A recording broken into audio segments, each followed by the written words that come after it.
Now talking about the techniques और formula for inventory valuation. तो हम अपने पास समझने जा रहे हैं बेटा अलग अलग मेथड्स को कि हमने इन्वेंट्री वैल्यूएशन कैसे करनी होती है, जिसके लिए हम इसको दो हिस्सों में बाइफरकेट करते हैं। एक है हिस्टोरिकल कॉस्ट मेथड्स और एक है हमारे पास non historical cost method. Historical cost method के अंदर हम अपने पास क्या करते हैं, जहां पर हम जो आइटम की कॉस्ट हम उसको कंसीडर करने जाते हैं for finding out the value of the closing stock, और नॉन हिस्टोरिकल हो गया उसके अलावा।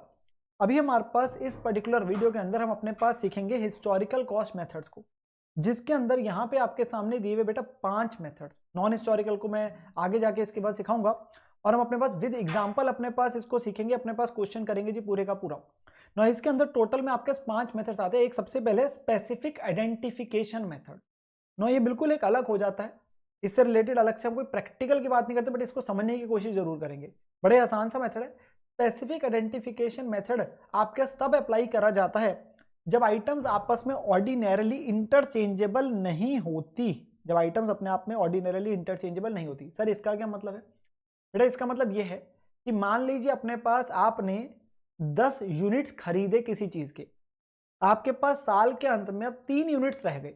हम अल्टीमेटली यही तो जानना चाहते हैं कि अल्टीमेटली जो 3 यूनिट्स पड़े उनकी अल्टीमेटली कॉस्ट कितनी है। मेरा मकसद ये है मेनली, ठीक है। अब हम यहाँ पे ये कह रहे हैं क्योंकि because most of the businesses में क्या होता है कि जो आप स्टॉक खरीद रहे हैं, देखिए एक तो अलग अलग रेट पे आता है, प्राइसेस अलग अलग हो जाते हैं, तो हमें नहीं पता जो साल के अंत में पड़ा है वो कौन से वाला पड़ा है। तुम उसको लेके अलग अलग मेथड सीखेंगे, क्योंकि जब एक बार खरीदा तो आपस में मिक्स हो जाता है। अब जब निकला हमें नहीं पता भाई कौन सा निकला, पहले वाला निकला बाद वाला निकला, तो इसके लिए अलग अलग मेथड्स हो गए, प्राइसेस अलग अलग है। पर ये मेथड आपके क्या कह रहे हैं कि आइटम आपस में मिक्स ही नहीं हो सकती। हर आइटम अपने आप में यूनिक है और भिन्न है। यूनिक का मतलब क्या? हर आइटम अपने आप में यूनिक है। मतलब कि अगर आपने मान लीजिए साल में 10 आइटम्स खरीदी, जैसे एप्लीकेबल इन केस ऑफ अगर मैं ऑटोमोबाइल्स में बोलूं तो वहां पे ना चैसिस आपके पास जो होती है, हर चैसी का नंबर बेटा अलग अलग होता है। तो अगर मान लीजिए आपने 10 चैसिस खरीदी, ठीक है, लास्ट में आपके पास 3 चैसिस बची है। अब हर चैसी जो अपने आप में यूनिक है, तो अब आपको पता है जो ये 3 चैसी बची है ना, ये एक तो बची है चैसी नंबर 3, एक बची है मान लीजिए चैसी नंबर 7, और एक बची है चैसी नंबर 10। तो आपको ये पता है कि जो 3 बची है कौन कौन सी है, 3, 7 और 10। तो आप तीनों की कॉस्ट को अपने पास ऐड करोगे और आपके पास पता चल जाएगा भाई क्लोजिंग स्टॉक जो है उसकी वैल्यू कितनी है। पर ये आपके पास कब लग रहा है? अगर आपके पास आइटम्स आपस में मिक्स नहीं हो सकती, मतलब 10 की 10 जो आइटम्स थी हर अपने आप में यूनिक थी, तो लास्ट में पता है भाई जो 3 बची है वो कौन कौन सी है। तो इस मेथड का नाम ही क्या है? Specific identification method. हर आइटम, हर जो प्रोडक्ट है वो हर आइटम अपने आप में क्या है? यूनिक है। ये तभी लगता है जब आइटम्स मिक्स नहीं हो सकती। तो इसको लेके अगर मैं आपके पास बताऊं तो ये क्या कर रहा है? स्पेसिफिक आइडेंटिफिकेशन में of cost means that specific cost are attributed to specific or identified items of inventory. This applies for items that are segregated or identified for a specific project, regardless चाहे उन्हें खरीदा है चाहे produce करा है।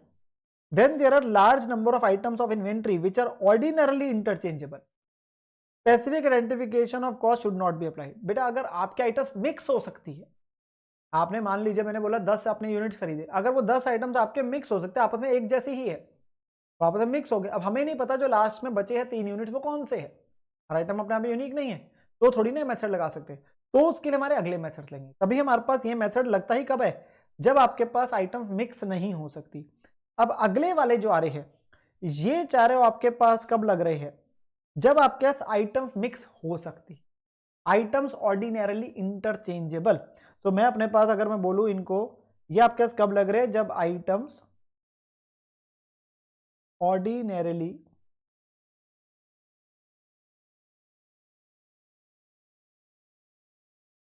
Interchangeable.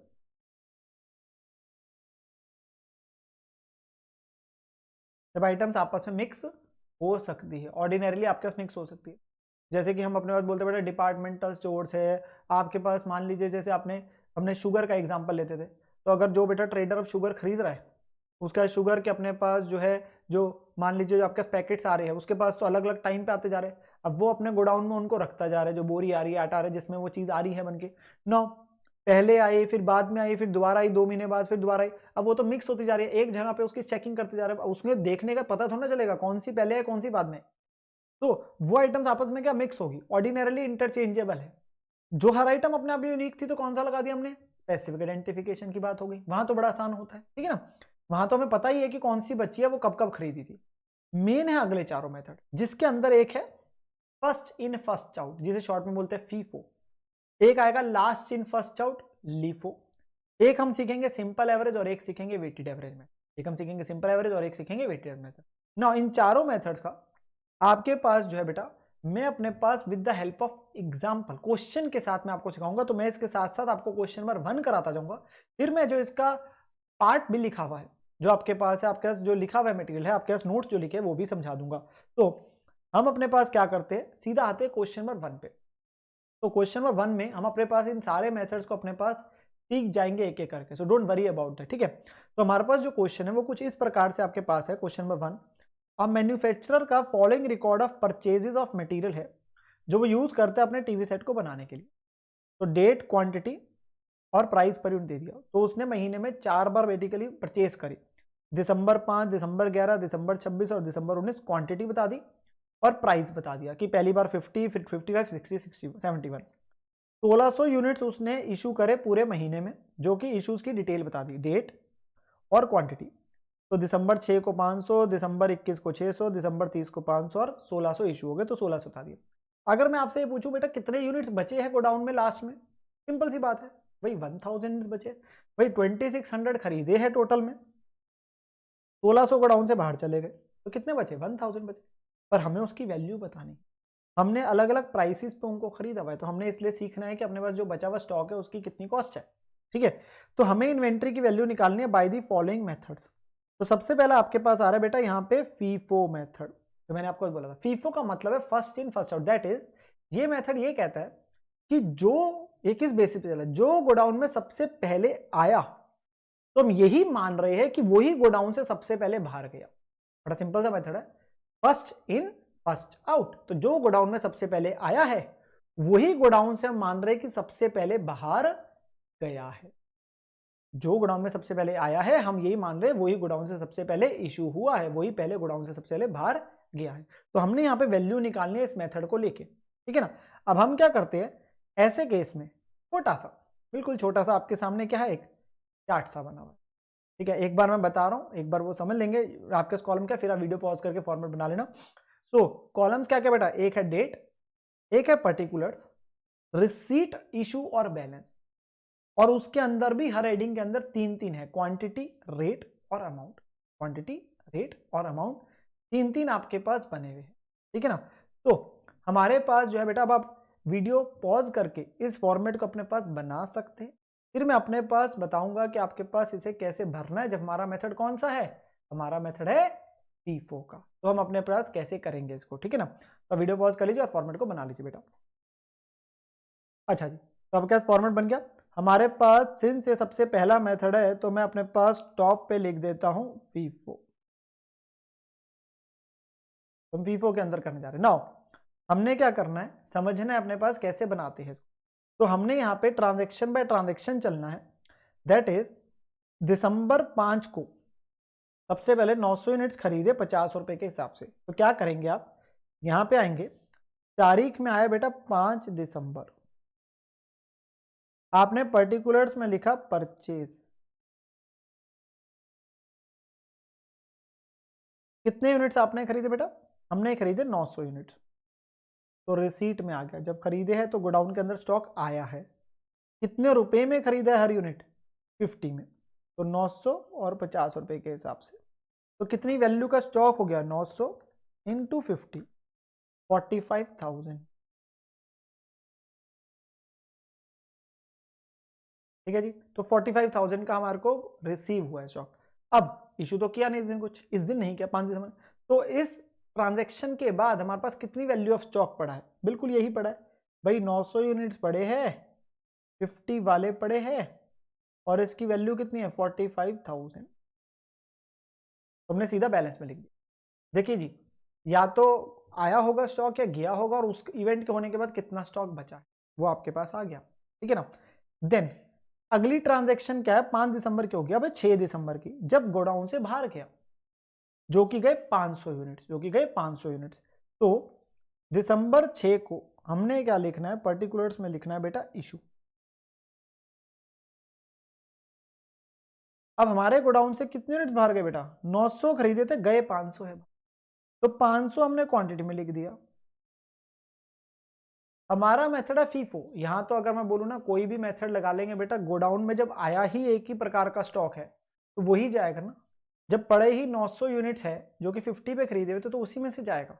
यहाँ तो कोई प्रॉब्लम की बात ही नहीं है। तो 500 यूनिट्स जो जा रहे हैं वो कौन से वाले जा रहे हैं, 50 वाले जा रहे हैं, इसमें कोई प्रॉब्लम की बात ही नहीं है। तो 500 इंटू 50 वाले, इतनी वैल्यू का स्टॉक गोडाउन से बाहर हो गया।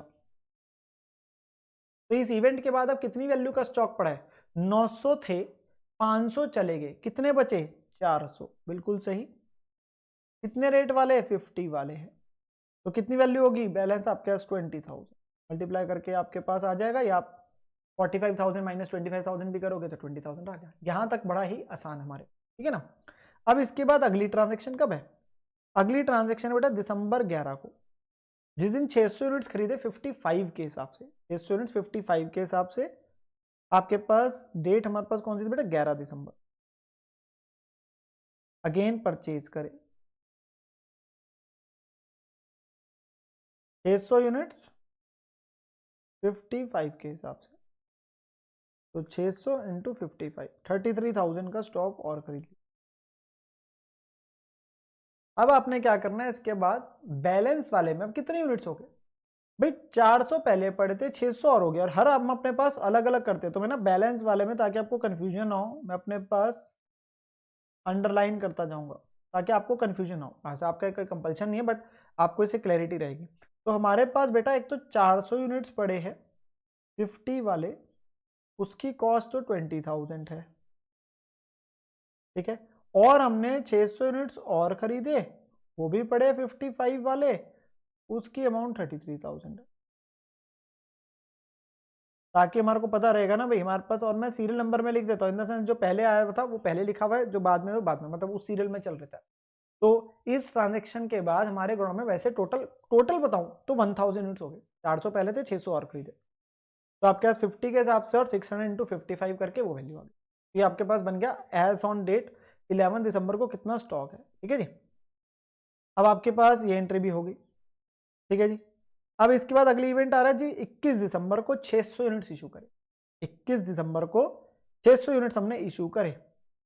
तो हमारे पास तारीख आई बेटा 21 दिसंबर, हमने करे इशू,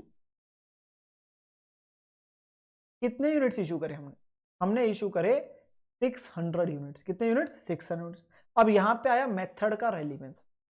बेटा आपके गोडाउन में दो पड़े हैं, एक 400 यूनिट्स पड़े और एक 600 यूनिट्स पड़े, पहले कौन से जाएंगे, पहले वो जाएंगे जो पहले आया था। तो हमारा मेथड ही फीफो है। फीफो का मतलब जो पहले आया वो गोडाउन से पहले गया, तो हम ये मान रहे हैं हमारा मेथड इस चीज पे, जो पहले आया वो पहले गया। तो जो 600 यूनिट्स है उसमें से पहले कौन से बाहर गए, 400 यूनिट्स बाहर गए 50 वाले 20,000 के। और ये तो कितने बने, अभी 400 बने, 200 और चले गए 55 वाले, तो 200 इंटू 55 11,000। और इस इवेंट के बाद अब कितना यूनिट्स बचे हैं हमारे, 400 यूनिट बचे 55 वाले, तो 400 बचे 55 वाले विच अमाउंट्स टू 22,000। तो जो पहले आया वो पहले चला गया, तो इसका मतलब जो बाद में आया था अभी वो बचा हुआ है गोडाउन में, ठीक है ना। तो ये हमारा मेथड ही यही है। फीफो का मतलब क्या है, जो पहले आया वो पहले बाहर गया, जो यहाँ पे आपके सामने बिल्कुल आपको देखने को मिल रहा है। तो पहले गए 400 वाले और फिर गए 200। इसके बाद अगला इवेंट अब कब है, अगला इवेंट है हमारे पास 26 दिसंबर को। 300 यूनिट्स खरीदे 60 के हिसाब से, 300 खरीदे 60 के हिसाब से 26 दिसंबर को परचेज,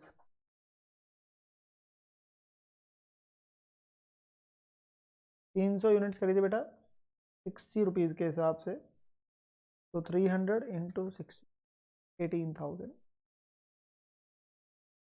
तो अब कितने यूनिट्स हो गए, 400 तो पड़े हैं 55 वाले 22,000, और 300 पड़े हैं 30 वाले 18,000। तो ये हमारा स्टेटस है एज ऑन 26 दिसंबर, ठीक है जी। बड़ा ही आसान सा मेथड है बिल्कुल। देन फिर हमने 300 के बाद और कितने खरीदे, 800 खरीदे, क्योंकि पहले 29 दिसंबर ही आ रही है। 800 खरीदे 71 पे, 800 खरीदे 71 पे 29 दिसंबर को, फिर परचेज करें 871 के हिसाब से।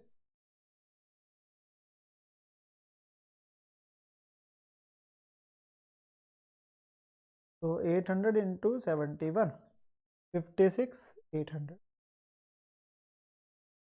तो अब कितने बचे हैं, 400 बचे हैं 55 वाले 22,000 के, 300 बचे हैं 60 वाले 18,000 के, और 800 और आ गए 71 के हिसाब से 56,800। तो ये हमारा स्टॉक हो गया एज ऑन 29 ऑफ दिसंबर। ये एंट्री के बाद हमारा ये स्टॉक दिख रहा है। ठीक है जी, बात समझ आ रही है मेरी बिल्कुल। तो यहाँ पर हम अपने पास पूरा चार्ट बनता जा रहा है जिससे निकलता जाता है, ठीक है ना। देन अगली एंट्री आखिरी हमारी 30 दिसंबर को, जिस दिन आपने क्या करा, 500 यूनिट्स इशू करे। कितने इशू करे, 500। तो हमारे पास 30 दिसंबर को इशू हो रहे 500। अब 500 कौन से जाएंगे, अब तो आप बड़ा इजीली बता सकते हैं। पहले जाएंगे 400 वाले, 55 वाले 22,000 के, और 100 कौन से जाएंगे जी, 60 वाले 6,000 के। बड़ा आसान सी बात होगी बेटा, क्योंकि फर्स्ट इन फर्स्ट आउट है। जो पहले आया वो पहले गया, तो 400 चले गए जो बचे हुए थे, और 100 अगले वाले चले गए, टोटल 500 हो गए। और हमारे पास बचे कितने, बचे हमारे पास है एक तो बेटा 200 यूनिट्स बचे हैं 60 वाले, ये हो गया 12,000, और एक 800 यूनिट्स बचे हैं 71 वाले 56,800। तो हमारे पास क्लोजिंग स्टॉक निकल के आ जाएगा हमारा टोटल में, यानी कि हमारा जो टोटल स्टॉक है वो कितने यूनिट्स का है, 1000 यूनिट्स का। ये तो हमें स्टार्टिंग से ही पता था, इसमें कोई अलग बात नहीं है। तो ये दोनों बचे हैं। और कितनी वैल्यू का है स्टॉक जी, स्टॉक की वैल्यू है 12,000 प्लस 56,800 विच इज 68,800, 68,800। तो 68,800 की वैल्यू का आपका स्टॉक है, आपका निकल के आ गया। अगर आप अपने पास इस कॉलम का टोटल करेंगे, ये आ जाएगी बेटा आपके पास परचेजेस टोटल, भाई कितनी वैल्यू की गुड्स खरीदे। ये आपके पास है भाई टोटल कितनी वैल्यू के आपके गुड्स एक तरीके से गोडाउन से बाहर गए, जो बाहर गए उसकी कॉस्ट ऑफ गुड्स सोल्ड जो आप कहते हैं, ठीक है ना, वो आ जाएगा निकल के। डालना चाहते हैं आप डाल दीजिए, कंपलसरी नहीं है यहाँ पे, ठीक है। 45,000 प्लस 33,000 प्लस 18,000 प्लस 56,800, 152,800 है इसका टोटल। और ये है 25,000 प्लस 20,000 प्लस 11,000 प्लस 22,000 प्लस 6,000, 84,000। तो सिंपल टू से बेटा 152,800 के खरीदे, ओपनिंग तो था नहीं ना, कुछ ओपनिंग होता तो वो भी आ जाता आपके पास बैलेंस में एज इट इज। हमने 152,800 के खरीदे, 84,000 की वैल्यू के आपके cost of good sold basically हो गया, और 68,800 के बच गए जो क्लोजिंग स्टॉक, ठीक है ना, वही हमारे पास है। तो हमारा यहाँ मेथड बड़ा आसान था, FIFO, first in first out. जो पहले खरीदा बेसिकली गोडाउन से पहले वो बाहर गया। यहां तक हमारे को बात समझ आई बेटा। ये हमने अपने पास सीखा FIFO मेथड, जिससे आपकी स्टॉक की वैल्यू निकल के आ गई। एंड मैं जो यहाँ पे बता रहा हूँ अभी, ठीक है ना, हमें डेट वाइज पूरा रिकॉर्ड दिया हुआ है। जो मैंने आपको इन्वेंट्री सिस्टम बताया था, एक बताया था बेटा पीरियोडिक और बताया था परपेचुअल। ये हमारा वो परपेचुअल वाला जिसमें पूरा रिकॉर्ड बन रहा है, पूरा रिकॉर्ड बना रहे हैं आप अपने पास। तो पूरे रिकॉर्ड में एक एक चीज जब जब आया जब जब गया, पूरा एक रिकॉर्ड बन रहा है। ये वो वाला आपके पास चीज आ रही है, ठीक है ना। मैं पीरियोडिक वाले में भी बात करूंगा आगे जाके, सो डोंट वरी। अभी मैं आपको जो है पूरा रिकॉर्ड बना रहे हैं अपने पास, तो वो परपेचुअल वाला तरीका हो, ठीक है जी। तो ये हमारे पास आया बेटा FIFO। अब इसी को हमने करना है अगले मेथड से, जिसका नाम है LIFO मेथड। कौन से LIFO मेथड। तो हमने अब LIFO करना है। LIFO आपके पास आ रहा है बेटा लास्ट इन फर्स्ट आउट। इसका क्या मतलब हुआ, जो गोडाउन में सबसे बाद में आया, जो गोडाउन में सबसे बाद में आया वो पहले इशू हुआ। मतलब जो लेट कमर है, जो बाद में आया, वो पहले गोडाउन से बाहर गया। तो नया स्टॉक पहले इशू हो रहा है, जो पुराने वाला स्टॉक है वो एज इट इज, ठीक है ना, बात मेरी समझ है। तो ये हमारे पास आ रहा है अभी LIFO मेथड की हम बात करने आपके साथ जा रहा हूं मैं अब। तो इसके लिए फिर से आप अपने पास बेटा क्या करेंगे, ये फॉर्मेट अपने पास बना लेंगे, वीडियो पॉज करके एज इट इज बनना है, बिल्कुल कोई फर्क की बात नहीं। एंड हमें फर्क दिख जाएगा लास्ट में आंसर में आपके पास जो आएगा कि कैसे आ रहा होगा, ठीक है ना। तो ये आप अपने पास वीडियो पॉज करके बना सकते हैं। हमारे पास सेकंड आ गया LIFO। We are doing it very slowly, अपने पास हम आराम आराम से समझते जा रहे हैं कि मेथड आपको क्या बता रहा है, वही कॉलम्स आपके पास है, ठीक है। तो वीडियो पॉज करके आपके पास फॉर्मेट बन गया होगा बेटा। अब हमने ट्रांजैक्शन बाय ट्रांजैक्शन चलना है अगेन, ठीक है जी।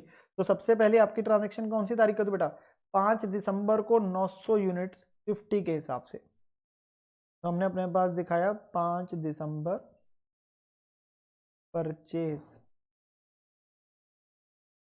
900 यूनिट्स 50 के हिसाब से, वैल्यू कितनी थी 45,000। तो इस इवेंट के बाद जो स्टॉक पड़ा है 900 यूनिट्स 50 के हिसाब से 45,000। यहाँ तक में कोई प्रॉब्लम की बात नहीं है, बिल्कुल आसान है। देन इसके बाद आपके पास अगला इवेंट था बेटा 6 दिसंबर को 500 यूनिट्स इशू करे।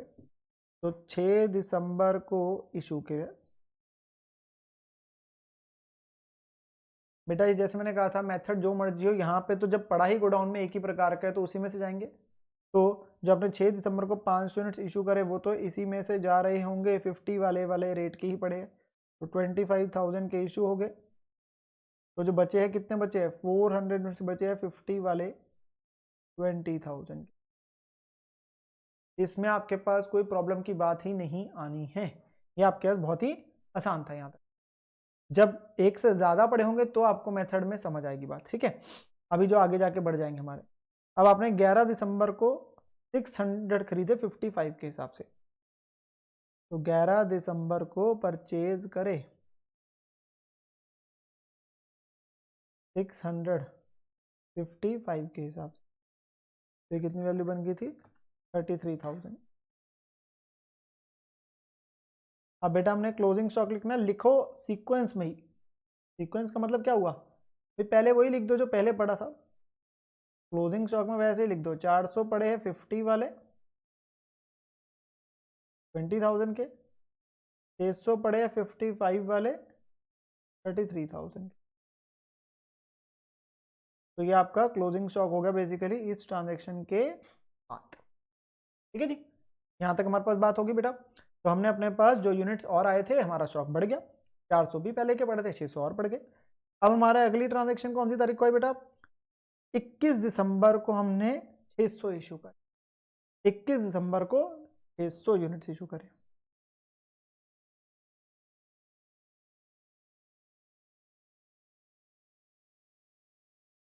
अब जब 600 इशू करे तो मेथड का रेलिवेंस आ गया। ये मेथड है LIFO, last in first out. जो बाद में आया वो पहले इशू हुआ, तो बाद में जो ये 600 यूनिट्स आए हैं उसमें से इशू हो गए बेटा ये 55 वाले। 600 ही पड़े थे और 600 इशू है। लीफो में क्या किया था, पहले 400 वाले गए थे, 200 अगले में से गए थे। यहां जो बाद में आया वो पहले गोडाउन से बाहर गया तो 655 वाले चले गए, यानी कि जो बचा है स्टॉक वो कौन सा है, पुराने वाला 450 वाला 20,000 का। तो ये आपके पास आ गया क्लोजिंग स्टॉक इस इवेंट के बाद, ठीक है जी। तो हमने ये ट्रांजैक्शन अपने पास प्लॉट कर दी। देन अगला आपने 26 दिसंबर को 300 खरीदे 60 के हिसाब से। 26 दिसंबर को परचेज 300 खरीदे 60 के हिसाब से, मतलब 18,000। तो इसके बाद कितना स्टॉक हो गया, 400 पड़े हैं 50 वाले 20,000 के, 300 खरीदे 60 वाले 18,000 के। ये वाली ट्रांजैक्शन भी प्लॉट हो गई, ठीक है जी। यहाँ तक हमारी बात समझ आ गई बिल्कुल। तो बड़ा ही आसान चल रहा है बेटा, तो एक घबराने की बात नहीं, आपके पास बहुत आराम आराम से कर रहे हैं अपने पास।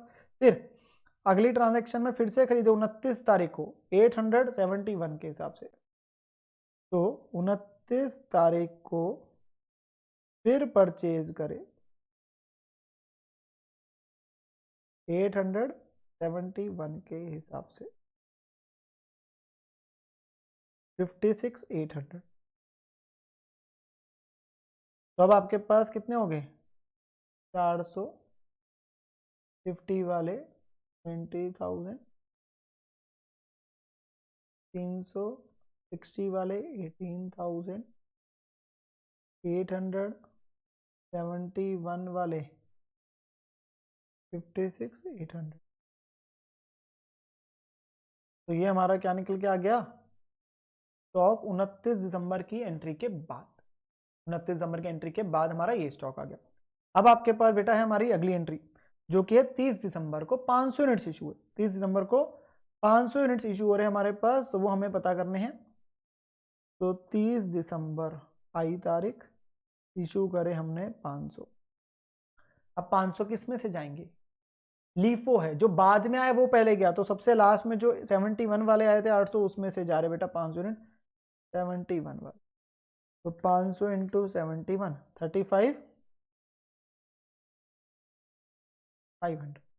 तो बचे कितने, एक 400 बचे हैं 50 वाले 20,000 के, एक 300 बचे हैं 60 वाले 18,000 के, और एक 300 बचे हैं 71 के, 300 बचे 71 के 21,300, 21,300। तो हमारे पास स्टॉक निकल के आ जाएगा बेटा कि टोटल कितना यूनिट्स पड़े, वो तो हमें पहले से ही पता था 1000 ही आएगा, पर वैल्यू निकल के आ जाएगी। तो 1000 की वैल्यू कितनी है, 21,300 प्लस 18,000 प्लस 20,000, 59,300, 59,300 अगर हम देखेंगे यहाँ पे जो हमारा क्लोजिंग स्टॉक निकल के आ रहा है। तो ये हमारे पास आ गया निकल के बेटा क्लोजिंग स्टॉक। अब आप अगर अपने पास देखेंगे, हमारे पास टोटल भी कर लेते एक बार, वही ना, तो जो आए थे उनकी कॉस्ट तो हमें पहले ही पता था बेटा, वो तो परचेज की कॉस्ट तो वही है 45 प्लस 33 प्लस 18,000 प्लस 56,800, वो तो हमने फीफो में भी करी थी, 152,800 थी। और जो इशू है उसकी 25,000 प्लस 33,000 प्लस 35,500, 93,500 प्लस 59,300 करूंगा तो मैच हो गया 152,800। देखिए जी, बात वही है आपके पास, देखो आप दोनों मेथड में परचेज का तो वही आना है, इशू और क्लोजिंग का फर्क पड़ेगा डिपेंडिंग ऑन मेथड। लीफो है तो जो पहले है वो पहले गया, तो जो बचा हुआ स्टॉक है वो लेटेस्ट है, यहाँ उल्टा हो गया। लीफो के अंदर जो बाद में आया वो पहले गोडाउन से बाहर गया, तो जो बचा हुआ स्टॉक है वो पुराने वाला है, उसकी वजह से फर्क आ गया। तो आप देखेंगे यूनिट्स 1000 है पर वैल्यू का, यूनिट्स 1000 पर वैल्यू का फर्क है। ये हमारे पास हुआ मेथड नंबर 2 लीफो। अब हम तीसरे पे चलते हैं जिसका नाम है वेटेड एवरेज कॉस्ट मेथड। तीसरा बताने जा रहा हूं बेटा जिसका नाम क्या रहा है, weighted average cost method.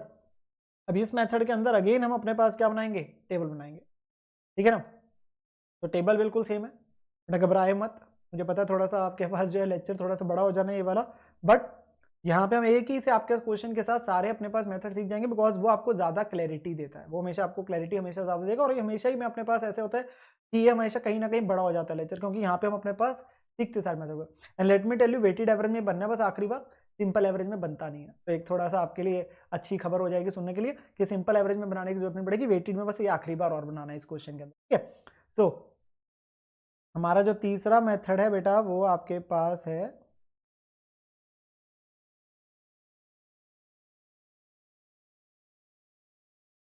Weighted average. Third लिख देते हैं, अगर आप 1 2 3 लिख रहे हैं तो थर्ड लिख दीजिए, ABC लिख रहे हैं तो वैसे लिख दीजिए। तो एज नॉर्मल अपने पास वीडियो पॉज करके फॉर्मेट बना लेंगे, and then we will start putting the transactions बेटा, एंड वी विल अंडरस्टैंड कि ये मेथड कैसे फर्क है पहले से, ठीक है। तो सबसे पहले आपके पास ट्रांजेक्शन क्या है, 5 दिसंबर को 900 यूनिट्स परचेज करें 50 के हिसाब से, 45,000 के, तो कितने हैं 900, 50 के हिसाब से 45,000। फिर हमने अपने पास क्या करा बेटा, 6 दिसंबर को 500 यूनिट्स इशू करें, इसमें तो कोई डाउट की बात ही नहीं, जब पढ़ा ही एक प्रकार का है तो फिर वही जा रहा है।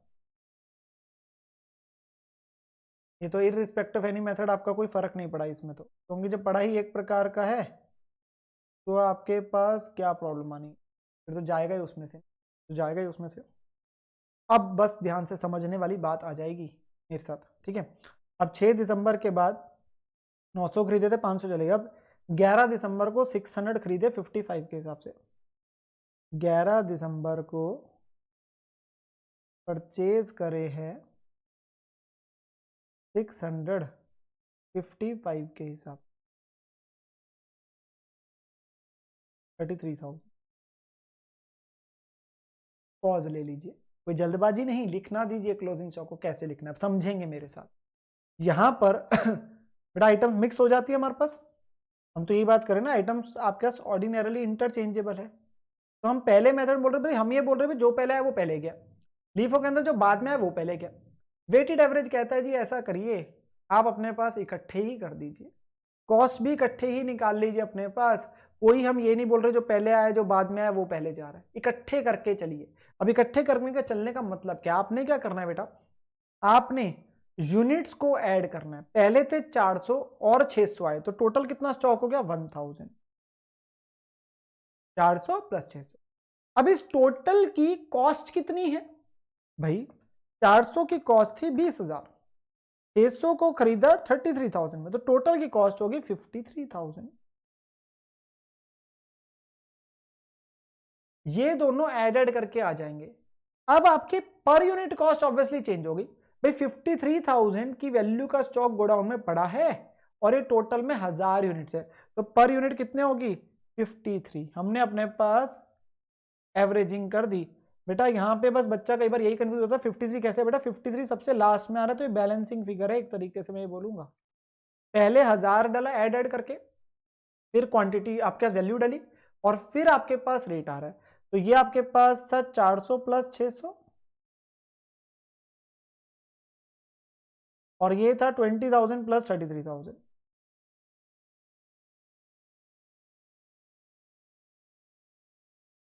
अब अगर कल को इशू होंगे ना, वैसे तो आपको जो इशू होंगे वो सीधा 53 के हिसाब से होंगे। हम यहाँ पे कोई इंडिविजुअलिटी नहीं रख रहे, हम तो इकट्ठे में चल रहे हैं। हमने टोटल यूनिट्स की cost divide by total inventory करके सीधा रेट निकाल लिया, जो उस ट्रांजैक्शन के बाद है आपके पास आ गया। ठीक है, ये बात मेरी समझ आ गई। तो यहां पर आपके पास क्या है, इकट्ठे में कर दिया हमने। हमने अपने ये नहीं बोला जो पहले आया जो बाद में ना, हमारे लिए टोटल इकट्ठा हो गया। अब इकट्ठे में हम बोलेंगे हमारे गोडाउन में 53 वैल्यू का स्टॉक पड़ा है और टोटल में 1000 यूनिट है, तो मेरे लिए पर यूनिट कॉस्ट 53 है, मेरे लिए पर यूनिट कॉस्ट 53 है। ठीक है, फिर अगली ट्रांजेक्शन कब आई बेटा, 21 दिसंबर को 600 गए। 21 दिसंबर को 600 यूनिट इशू हुए, तो 600 यूनिट्स क्या रेट है 53, सिंपली टू से 600 यूनिट्स 53 के हिसाब से आ गए और बाकी बच गए 400 53 के हिसाब से।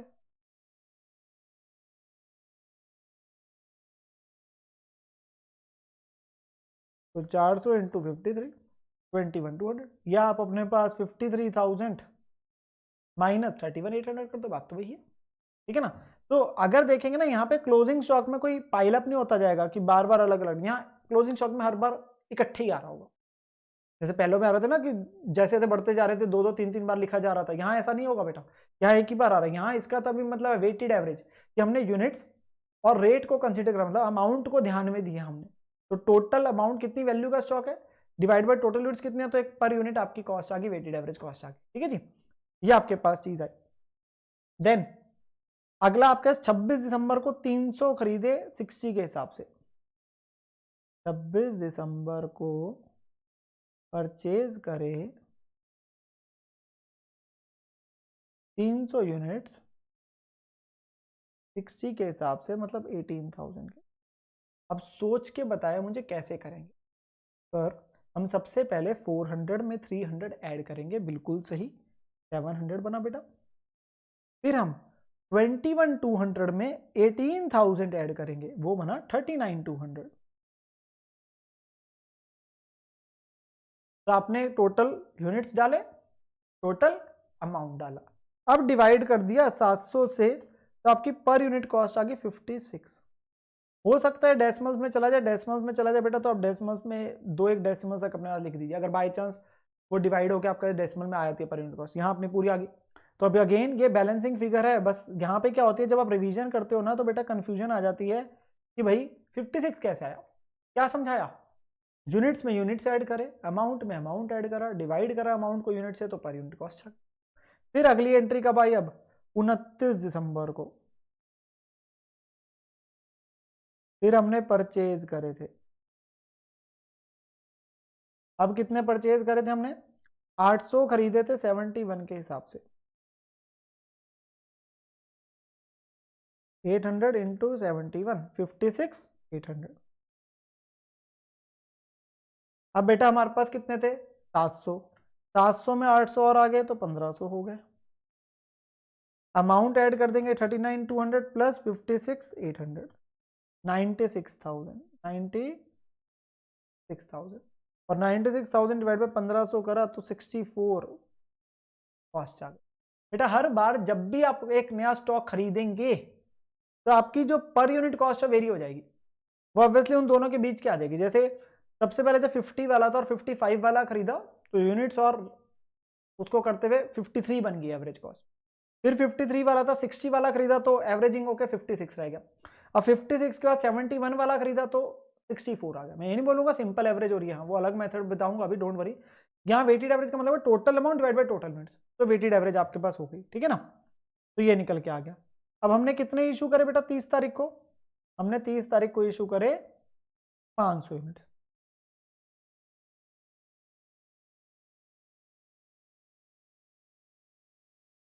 500 यूनिट्स इशू हो गए 64 के हिसाब से, तो ये बन गया 32,000। तो 1000 यूनिट्स बचे हैं 64 के हिसाब से 64,000 के, सिंपल टू से। और ये हमारा क्लोजिंग स्टॉक हो गया। भाई यही तो आना था हमारा, हम चाहते क्या थे, क्लोजिंग स्टॉक ही तो चाहते थे। तो 1000 यूनिट्स है और उनकी वैल्यू कितनी है 64,000। You can see in every method हमारा आंसर चेंज होता जा रहा है बेटा। और आपके पास हर मेथड का पर्पस अलग, हर मेथड एक किसी एक अलग बेस पे बना हुआ है। फीफो बोल रहा था जो पहले है पहले क्या, लीफो जो बाद में है वो पहले क्या। ये वाला आपके पास यूनिट्स और आपके पास अमाउंट की एवरेजिंग करते गए। तो ये 45,000 प्लस 33,000 प्लस 18,000 प्लस 56,800, 152,800, ये तो हर में सेम ही है। और इधर 25,000 प्लस 31,800 प्लस 32,000, 88,800। बेटा ऑब्वियस सी बात है, आपके पास जो खरीदा है या तो वो इशू हो गया उसकी कॉस्ट में चला गया, वो बच गया, तो आपके पास वही चीज़ हो रही है। ये इशू वाला is nothing but cost of goods sold, ultimately वही चीज़ है। और बैलेंस आपके पास आता जा रहा है क्लोजिंग। तो मेथड्स हमने अपने पास बात करी, ठीक है जी। फीफो से रिलेटेड समझा, लीफो, वेटेड एवरेज। अब हम अगले पे चलते जो कि बहुत आसान है, नाम ही क्या है, सिंपल एवरेज। मेथड भी सिंपल है, मेथड भी सिंपल है बहुत ज़्यादा। तो इसके लिए हमें कोई अपने पास ऐसा नहीं है कि कोई टेबल बनाना है। यहाँ पे आपके पास मैंने टॉप पे लिखा सिंपल एवरेज मेथड।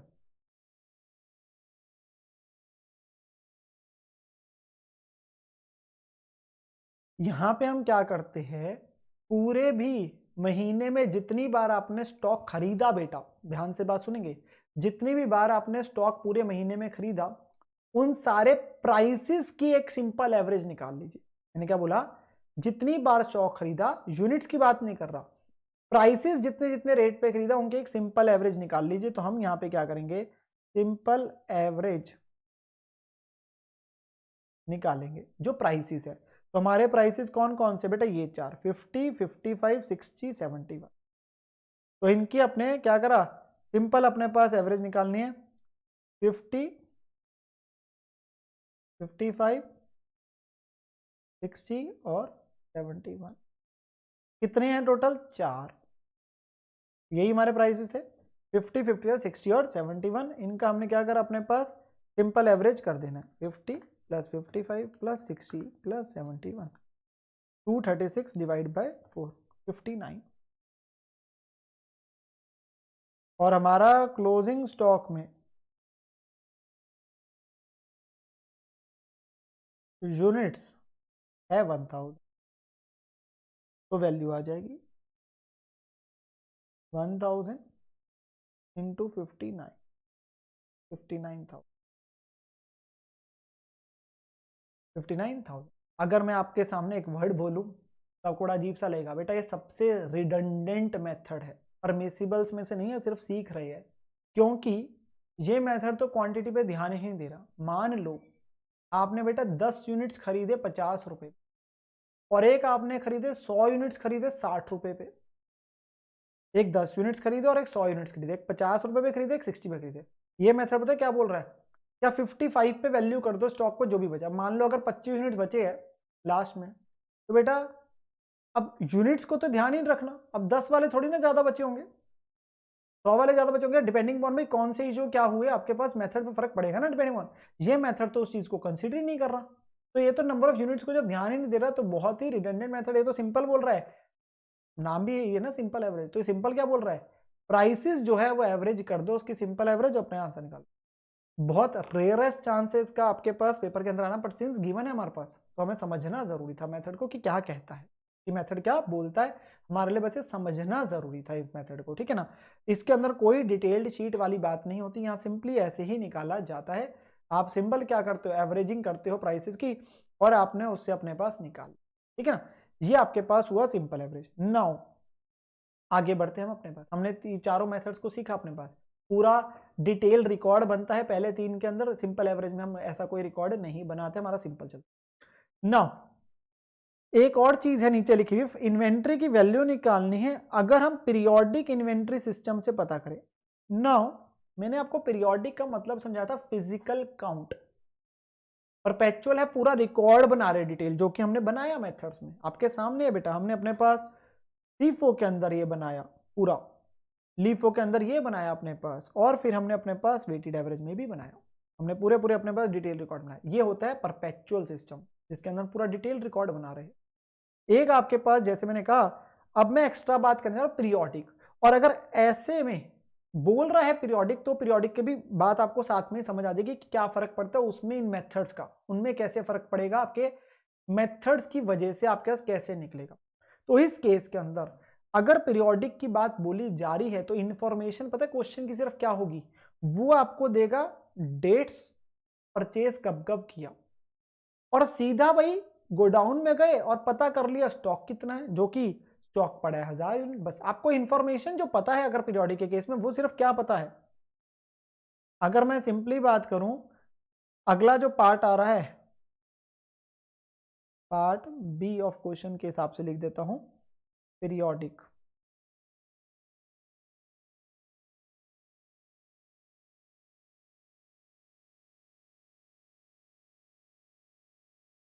इन्वेंट्री। बेटा पीरियोडिक इन्वेंट्री सिस्टम में होता क्या है, बात ध्यान से सुनेंगे, वो है फिजिकल काउंट।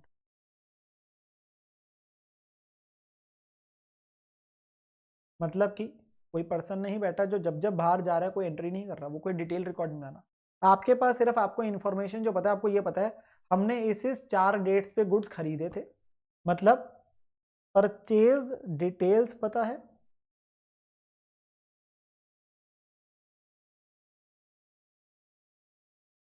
और क्लोजिंग स्टॉक की क्वांटिटी पता है।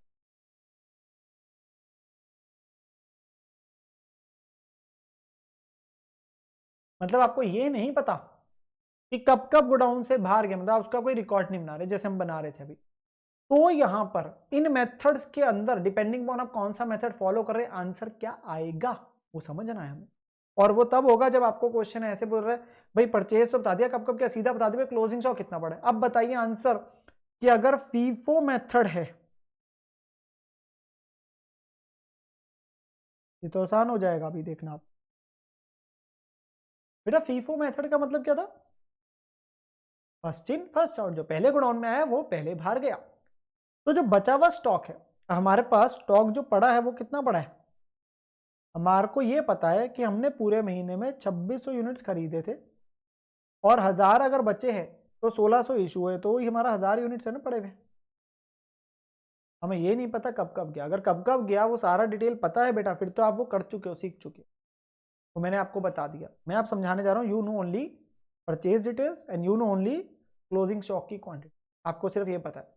अब हम मेथड बाय मेथड समझने जा रहे हैं। तो फीफो मेथड क्या बोल रहा है? फीफो कह रहा है जो पहले आया होगा वो पहले गया होगा भाई बाहर। तो जो बचे हुए 1000 यूनिट्स है वो कौन से होंगे? जो सबसे बाद में खरीदे होंगे। सिंपली टू से, मतलब यहां मुझे ओवरऑल पोजीशन से देखना है। तो मुझे सिर्फ क्या पता है?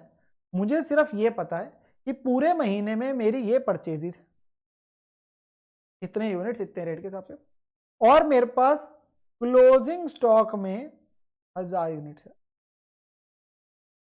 अब क्लोजिंग स्टॉक में अगर 1000 है तो फीफो का मेथड क्या बोलता है? जो पहले है वो पहले क्या, तो यानी कि जो बचा हुआ स्टॉक है वो सबसे जो बाद में खरीदा होगा ना वो वाला पड़ा होगा, जो सबसे बाद में खरीदा होगा। तो बाद में एक तो ये 800 है, तो 800 यूनिट्स तो यही वाले होंगे, और जो 300 खरीदे हैं ना इसमें से 200 होंगे। 800 तो जो सबसे लास्ट डे खरीदे एक तो वो पड़े होंगे जो सबसे लास्ट में उड़ा में है, और 200 यूनिट्स पड़े होंगे जो 60 में से खरीदे हैं।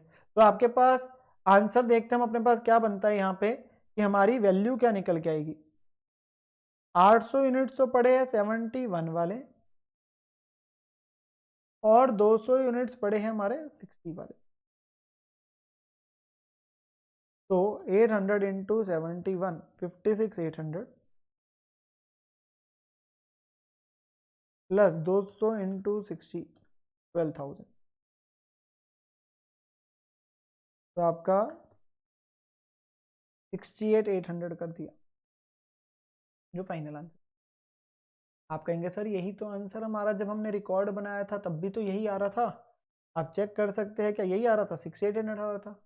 यस बिल्कुल यार बेटा, फीफो के अंदर तो यही आएगा। अभी अगले वालों में समझ आ जाएगा आपको, फीफो और वेटेड एवरेज में वेरिएशन पता चल जाएगी कि परपेचुअल और पीरियोडिक से क्या फर्क पड़ता है। ठीक है ना। तो आपके पास यहाँ पे तो इसलिए मैंने द्वारा लिख दिया, कोई दिक्कत की बात नहीं, हमने द्वारा कर रहे हैं। हम समझ रहे अपने पास कि हम एज अ कॉन्सेप्ट अप्लाई कर रहे हैं उस चीज को, एज अ कॉन्सेप्ट प्रॉपरली कि भाई फीफो का मतलब है जो पहले है वो पहले गया, तो जो बचा हुआ स्टॉक है वो सबसे बाद वाला बचा हुआ है। अब अगला आता है लीफो। अगर यही लीफो होता बेटा,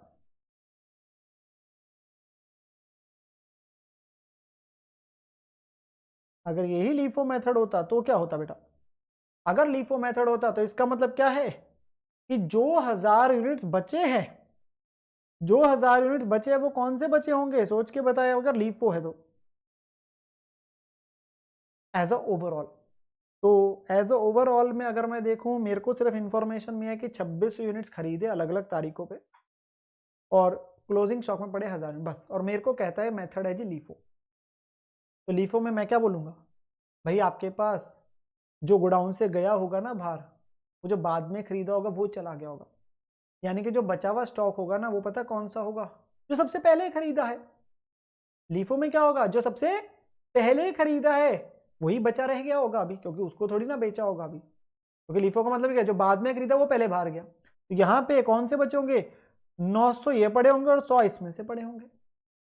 बात मेरी समझने की कोशिश कर बेटा, मैं पूरे महीने के में ओवरऑल उस कॉन्सेप्ट को लगा रहा हूं, ये पूरे महीने पे उस कॉन्सेप्ट को ओवरऑल लगा रहा हूं एज पर द लीफो। तो उस केस के अंदर लीफो क्या बोलता है कि जो सबसे बाद में आया वो पहले गया, तो यानी कि बचा हुआ स्टॉक कौन सा है? जो सबसे पहले वाला है। तो उस केस के अंदर 900 यूनिट्स पड़े हमारे 50 वाले,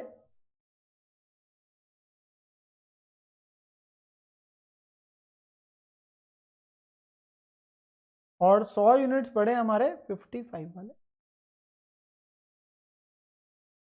45,000 और 5500, 45,000 प्लस 5500, 50,500। मेरी बात समझ आई वाली? तो ये आपके पास फर्क आ रहा है जब मैं पूरे महीने पे उस डाटा को अप्लाई कर रहा हूं बेटा, बात समझने की कोशिश करें। देन आपके पास अगला आ रहा है वेटेड एवरेज।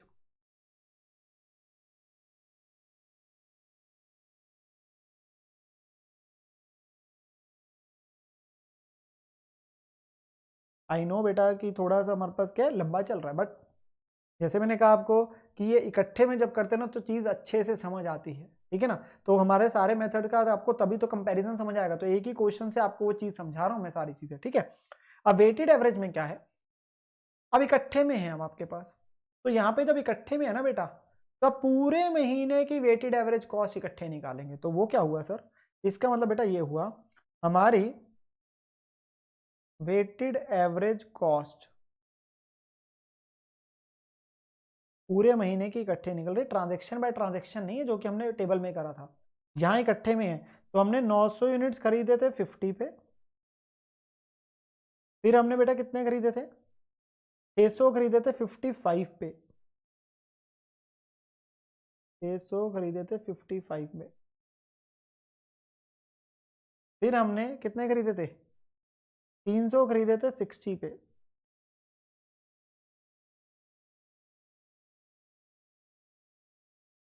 और 800 खरीदे हमने 71,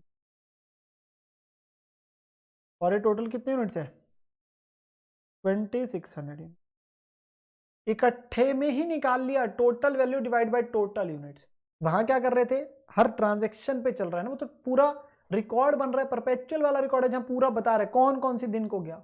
यहाँ पूरे महीने के इकट्ठे में लगा रहा हूं। तो बात समझने की कोशिश करें तो 900 into 50 45,000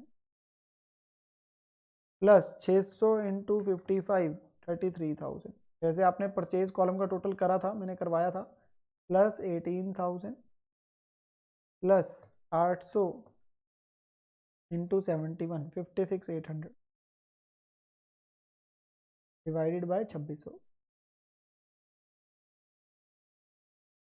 plus 18,000 plus 33,000 plus 45,000 152,800 divide by 2600 बेटा 58.769। तो 58.77 बोल देता हूँ, 58.769 आ रहा तो 58.77, तो 152,800 डिवाइडेड बाय 2600 58.77। तो हमारी वैल्यू ऑफ स्टॉक आ जाएगी कितने यूनिट है, 1000 इंटू 58.7 5870।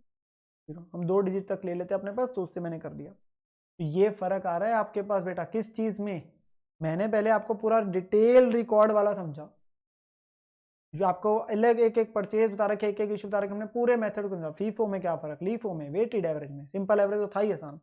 और फिर जब ऐसा कंबाइन लगा रहे हो, जब पीरियोडिक वाला केस है, भाई उसमें क्या फर्क पड़ेगा, भाई उसमें इंफॉर्मेशन ही क्या पता है सिर्फ कि कब कब खरीदा परचेज करा, और सीधा आपका आपको ये पता है क्लोजिंग में कितने यूनिट पड़े फिजिकल इन्वेंट्री काउंट के हिसाब से, तो सीधा ही हम बता रहे हैं। पूरा कॉन्सेप्ट ऐसा इकट्ठे में लगा रहे हैं कि भाई फर्क, उसमें फीफो में और सिंपल एवरेज में तो कभी फर्क पड़ना नहीं, वो तो था ही आपका मेथड, जैसे मैंने कहा रिडंडेंट है। मेन आपको देखने को फर्क पता है लीफ और वेटेड एवरेज में, वहां फर्क है। लीफो में आपके पास जब जो यूनिट इशू हो रहे थे हर बार फर्क पड़ रहा था, और वेटेड एवरेज में भी आपके पास क्या पूरे महीने का लगा या वो तब ट्रांजेक्शन बाय ट्रांजेक्शन लग रहा था। सिंपल एवरेज में आंसर सेम है जी, क्योंकि वहां तो पिछले में भी आपके पास क्या किया था हमने, सिंपली आपके पास सिंपल एवरेज ऑफ प्राइसेस करा था, यही आपके पास है। सिंपल एवरेज ऑफ प्राइसेस करा, यूनिट से मल्टीप्लाई करा, बात खत्म होगी। तो चाहे जैसे मर्जी हो, उसमें तो होता ही यही है, उसमें तो होता ही ऐसे आपके पास, which is a redundant method, जैसे मैंने कहा था which is a redundant method, ठीक है ना।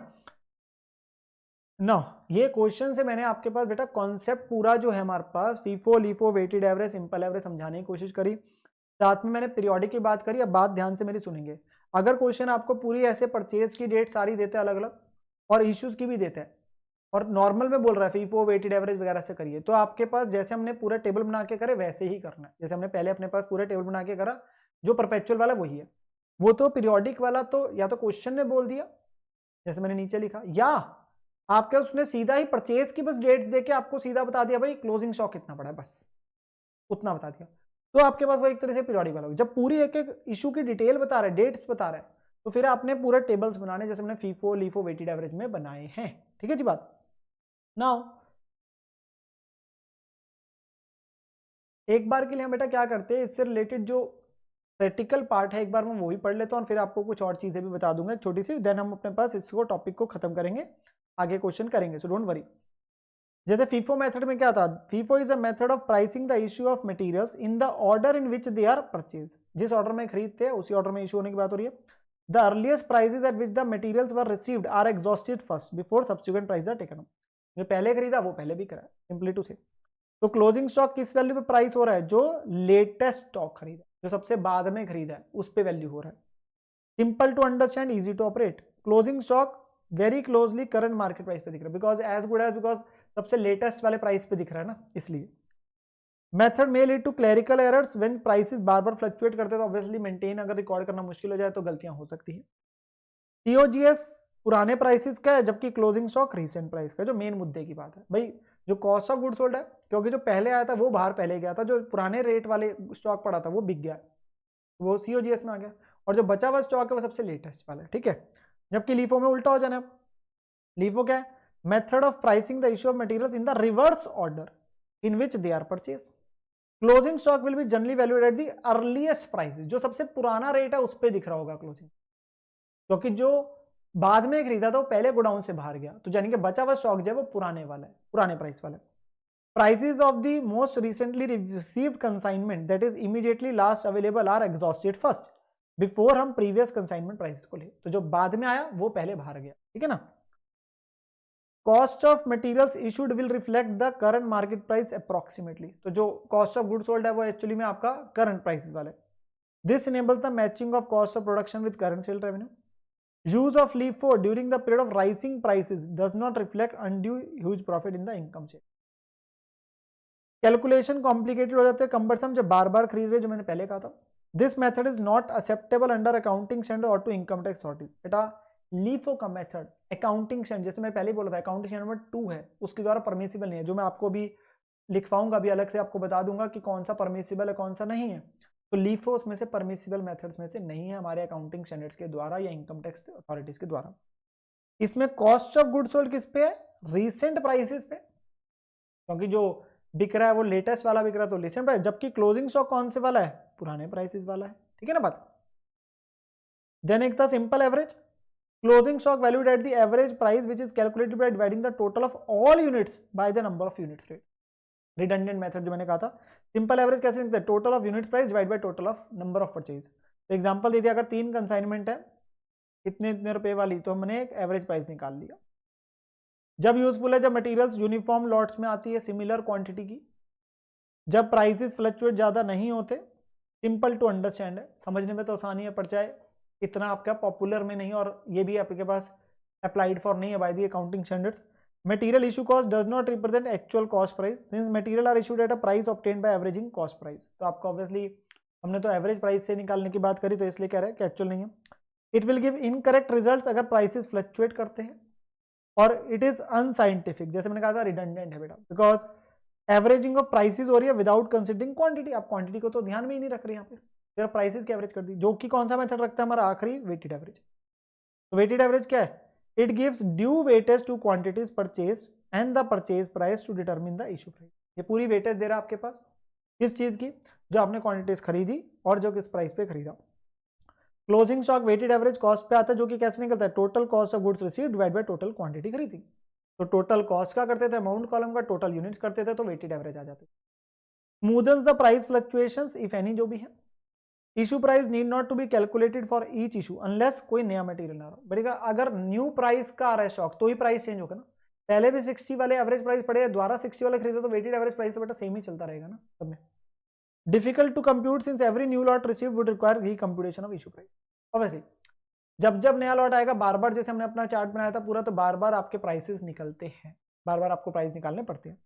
नाउ एक जो लास्ट छोटी सी चीज है जो हमें अपने पास बस पता होनी चाहिए बिफोर हम अपने पास इस पर्टिकुलर चीज को अपने पास क्लोज करें, तो हमारे पास बेटा जो AS नंबर 2 है, अभी हम हिस्टोरिकल की बात कर रहे हैं, तो मैं हिस्टोरिकल के नजरिए से बता रहा हूं, वहां पे जो परमिसिबल है स्पेसिफिक आइडेंटिफिकेशन, बिल्कुल, बिकॉज वो तो था ही किसके लिए, जब आइटम मिक्स नहीं हो सकती।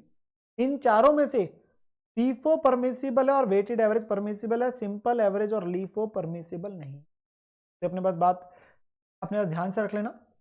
नॉन हिस्टोरिकल वाले जब हम करेंगे आगे जाके, वो तो दोनों वैसे परमिसिबल है, फॉर इन्फॉर्मेशन वो भी दोनों परमिसिबल है, बट हिस्टोरिकल वाले में जो हमने यहाँ पे समझा, उसके अंदर स्पेसिफिक आइडेंटिफिकेशन था ही अलग, वो तो आइटम जब मिक्स नहीं हो सकती। बट इन चारों में से जिसका प्रैक्टिकल करा, FIFO और वेटेड एवरेज वैसे परमिसिबल है, LIFO और सिंपल एवरेज परमिसिबल्स में से नहीं। तो एक बार फाइनली कंक्लूजन अगर हम बात करें, FIFO मतलब जो सबसे पहले आया वो सबसे पहले गया, तो पूरा हम बनाते थे अपना टेबल। LIFO जो बाद में आया वो पहले गया। वेटेड एवरेज में हम अपने पास टोटल यूनिट्स टोटल अमाउंट करके फिर रेट निकाल लेते थे, और सिंपल एवरेज में सीधा प्राइसेस की एवरेजिंग कर दी। मैंने साथ के साथ पूरे टेबल भी बनाए जब जब था। बट अगर आपको एज अ होल बताया जा रहा है पूरे महीने का, तो हम सीधा पूरे महीने पे इकट्ठे लगा रहे हैं। भाई फीफो है तो कौन सा बड़ा होगा जो सबसे बाद में खरीदा है, लीफो है तो कौन सा बड़ा होगा जो सबसे पहले वाला खरीदा था वो बड़ा होगा बचा हुआ। वेटेड एवरेज में इकट्ठे पूरे महीने के एवरेजिंग कॉस्ट निकाल ली। और सिंपल में तो एक ही तरीका था आपका, एवरेजिंग ऑफ प्राइसेस करा और आ गया आपके पास, ठीक है ना। साथ में हमने इसके रिस्पेक्ट में जो थ्योरी मैंने आपको दे रखी है वो भी एक बार के लिए पढ़वा दी, ठीक है ना। तो इसके साथ आपके पास पूरा एंड टू एंड हमने हिस्टोरिकल कॉस्ट वाले मेथड को बेटा अपने पास सीखा है। ना हम इसके बाद अभी एक और आपके पास देखो प्रैक्टिस क्वेश्चन में भी क्वेश्चन है इससे रिलेटेड, ठीक है, वहां से आपकी प्रैक्टिस भी होगी। और हम अभी एक और आगे जाके अभी क्वेश्चन करेंगे इससे रिलेटेड, जो कि हमारे पास हम बात करेंगे अलग अलग मेथड से लेके बेटा, ठीक है। तो इसके साथ आपके पास ये वाला हमारा जो पार्ट था वो बेटा कंप्लीट होता है, ठीक है।